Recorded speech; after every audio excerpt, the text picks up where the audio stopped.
watching the replay, thank you for being here today, for choosing to show up for yourself. That shows a lot about you. My name is Wan Ping. You can call me Ping. I help mompreneurs find their way back to themselves on the outer level through AI and on the inner level through human design. So today, for the next about 30 minutes, I'm going to share some simple and actionable steps you can do daily to give yourself a bit more sanity. So before we start, I'll need you to grab a piece of paper or notebook and a pen. We'll be doing a little bit of writing.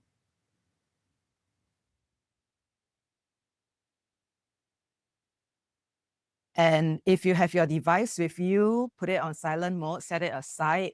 I know most people say that, and most of us don't follow.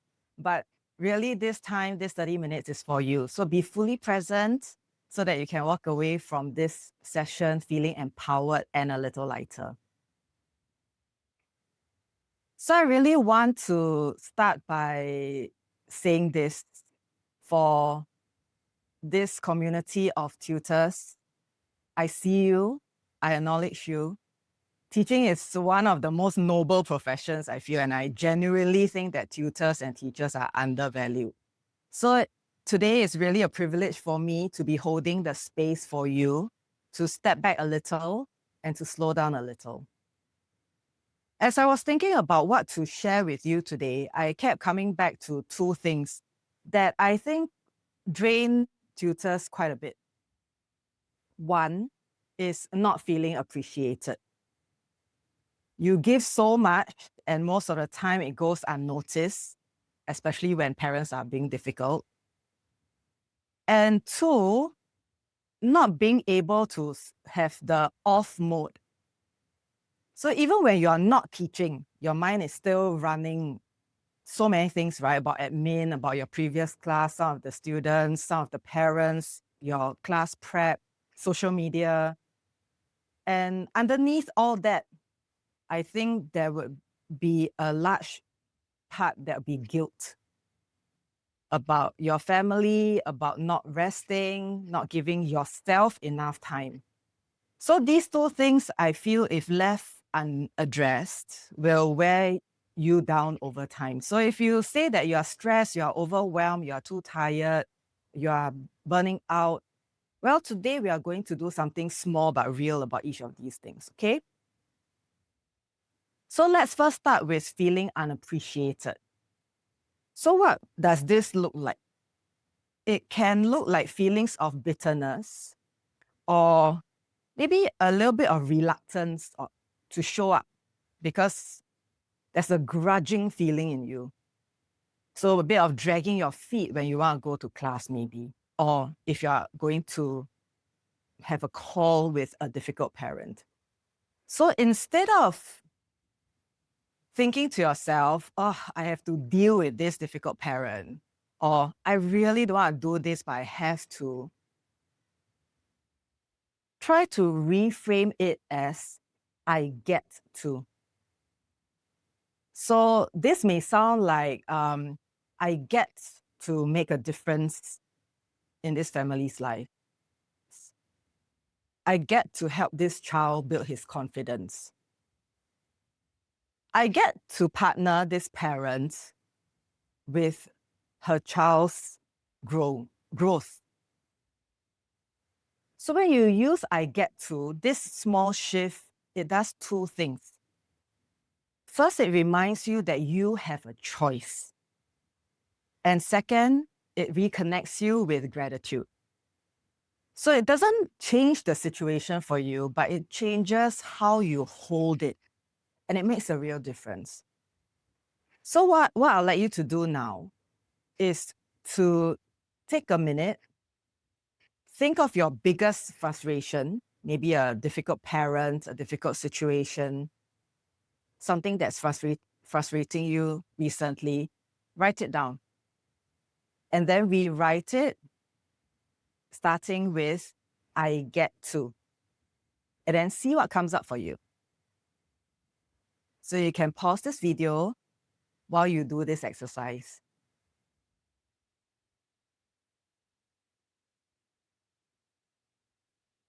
So welcome back.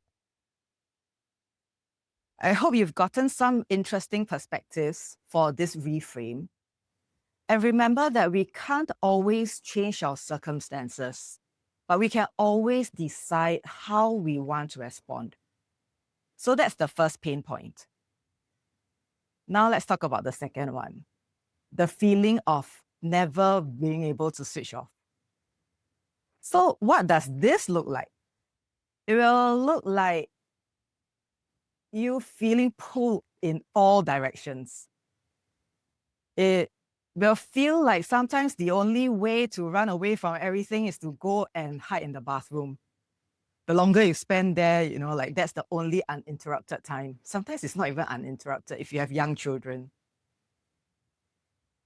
So the fact that you feel like you don't have an off switch, that you need to keep going. Most of us carry that weight around without doing anything about it because we feel like I don't have the time and I don't know where to start. There's just so many things that need my attention. But what if you didn't need a big solution? What if you just needed one small thing? So if the guilt is about not taking care of yourself, how about think of one small activity that will lighten you up? Something that doesn't need a phone or a screen, like stretching, stepping outside, reading a comic, sitting quietly, whatever it is for you, just one small thing.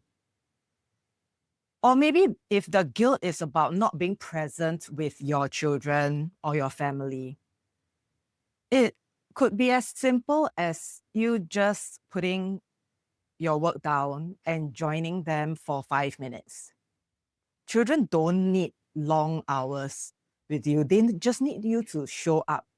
And 5 minutes of real presence would really go a long way.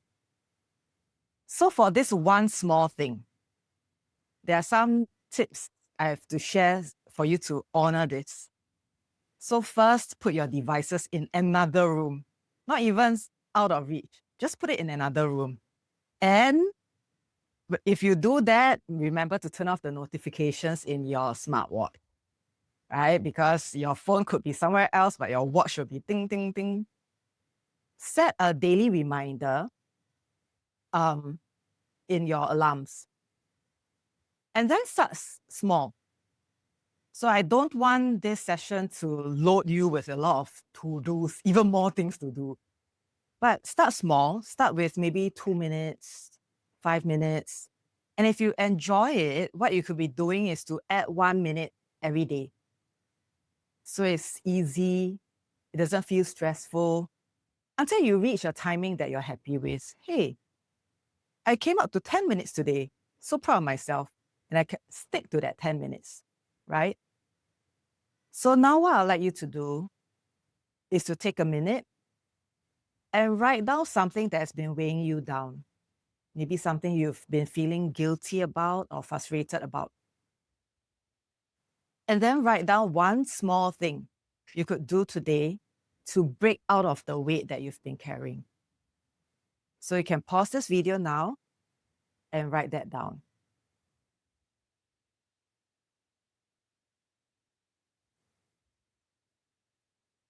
Was it fun writing that down? If you find yourself getting carried away thinking of so many ideas for that one small thing, then go ahead and write a short list of these things so that you can rotate if you like some variety. And in case you couldn't think of anything, then maybe the next part would give you something to do with that one small thing. I want to share a technique now that is not new, but it's effective, it's science-backed, and it only takes a couple of minutes. That's important, right? Only takes a couple of minutes. It's called cyclic breathing, or another name is the physiological sigh. And it goes very simple. 2 inhales through your nose and 1 long exhale out through the mouth. So this is a simple yet powerful way to reset your body, especially if you are in a state of extreme stress or overwhelm. So it's the 2 inhales and 1 long exhale. So if you find that you need more than 2 inhales to fill up, then do 3, right? But you can do 2 or 3 inhales and then 1 long exhale out through your mouth. So again, you can pause the video now and then do 2 minutes of this breathing exercise. When I did that, I prefer to do it slowly. So when I do it slowly, it's about 11 times, 10, 11 times of rounds of this breath for 2 minutes. So, but if you like it faster, go ahead, whatever feels comfortable for you. So pause the video and you can do that for 2 minutes.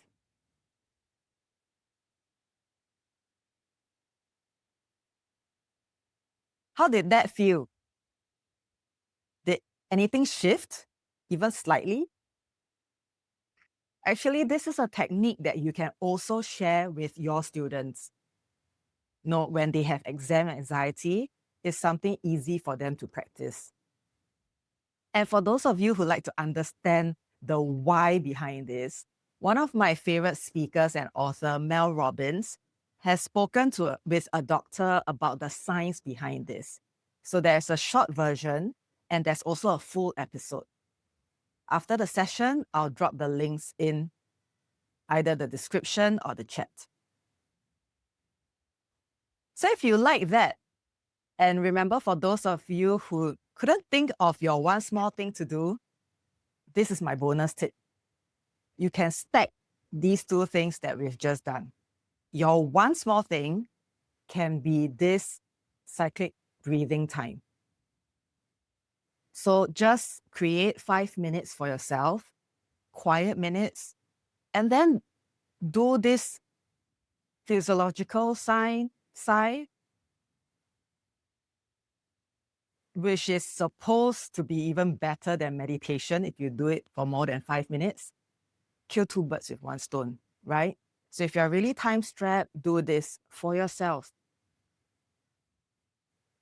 And finally, let me bring it all together. So first, pause. Be present with what you are feeling, whatever emotion that you're having, be it frustration, bitterness, feeling overwhelmed. Then use one of the 2 methods I shared, either to reframe it with I get to, or do one small thing about it. And then breathe. Set a minimum for yourself. Even 2 minutes once a day. Sneak it in and then stack it with your one small thing if you need to. Then teach. Because when you pause and breathe, you show up differently. You teach better.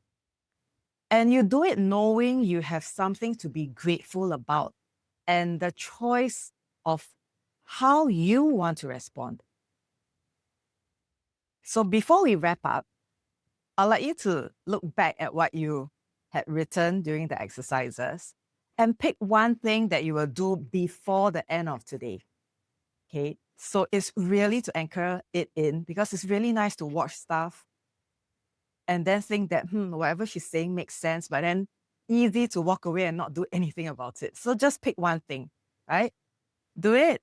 And you can drop it in the comments or put it in your group chat. Share how it goes. Share if anything shifted for you. Because your experience might be exactly what someone else needs to hear. So thank you really. Thanks, John, for having me here today. And thank you all for your time. And please remember, you are the foundation of all the work you do and the impact that you make. So please take good care of yourself. I'd love to hear how it goes for you. So I'm in a group chat, or you can follow me on IG at happy.wanping, and then let me know how it goes.